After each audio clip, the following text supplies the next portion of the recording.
Hello guys, আজ আমি চলে এসেছি শ্রেষ্ঠ রান্নাঘরে।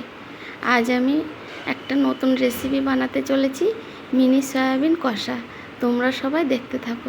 এই যে সয়াবিনটা আমি সেদ্ধ করে আগে থেকেই রেখে দিয়েছি। এরপরে দেখে নাও তোমরা কি কি উপকরণ লাগছে।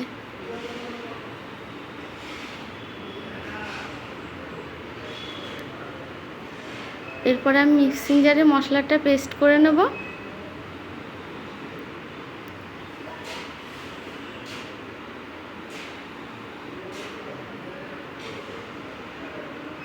দেখো মশলাটা পেস্ট হয়ে গেছে। এরপরে একটা কড়াই নিয়ে নেব, এর মধ্যে সর্ষের তেল দিয়ে দেব পরিমাণ মতন।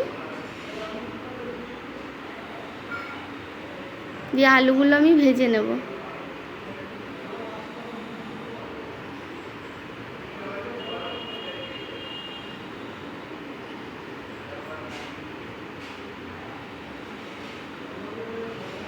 দিয়ে দেবো পরিমাণ মতন লবণ,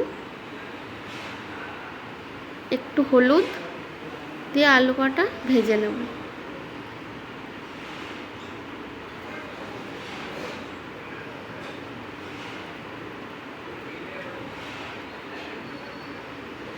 দেখো আলুগুলো আমার ভাজা হয়ে গেছে, আমি তুলে নেব।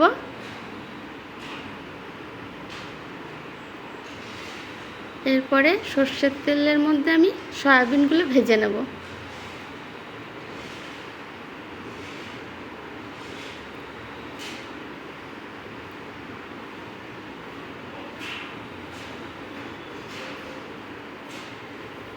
সয়াবিনটা আমার ভাজা হয়ে গেছে, সয়াবিনগুলো তুলে নেব।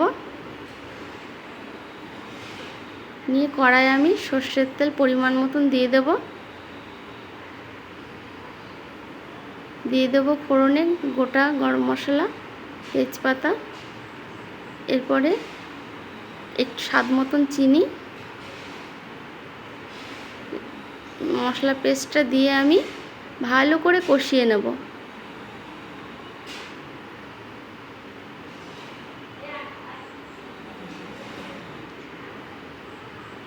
দিয়ে দেবো লবণ,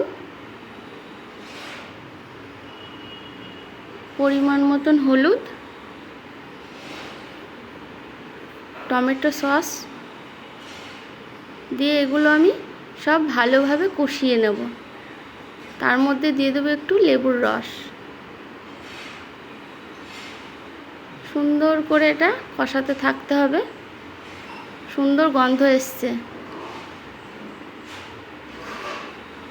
দেখো। এরপরে ভেজে রাখা আলুগুলো আমি দিয়ে দেবো, দিয়ে কষাবো এটাকে।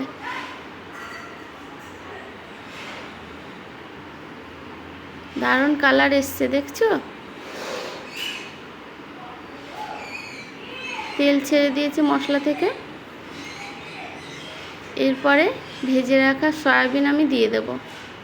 দিয়ে এটাকেও আমি ভালো করে সুন্দর করে কষাবো।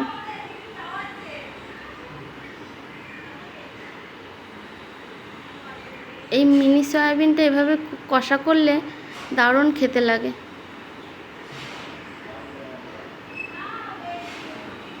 দেখো কষানো আমার হয়ে গেছে।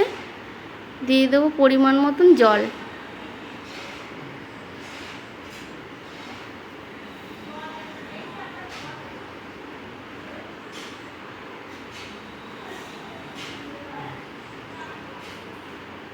দিয়ে দেবো পরিমাণ মতন একটু গরম মশলা।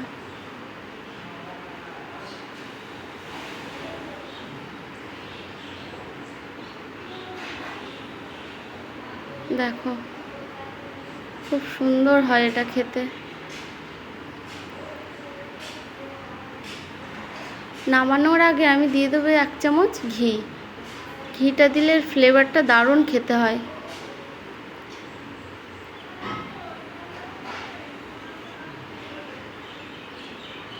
সয়াবিনটা আমার রেডি পুরোপুরি।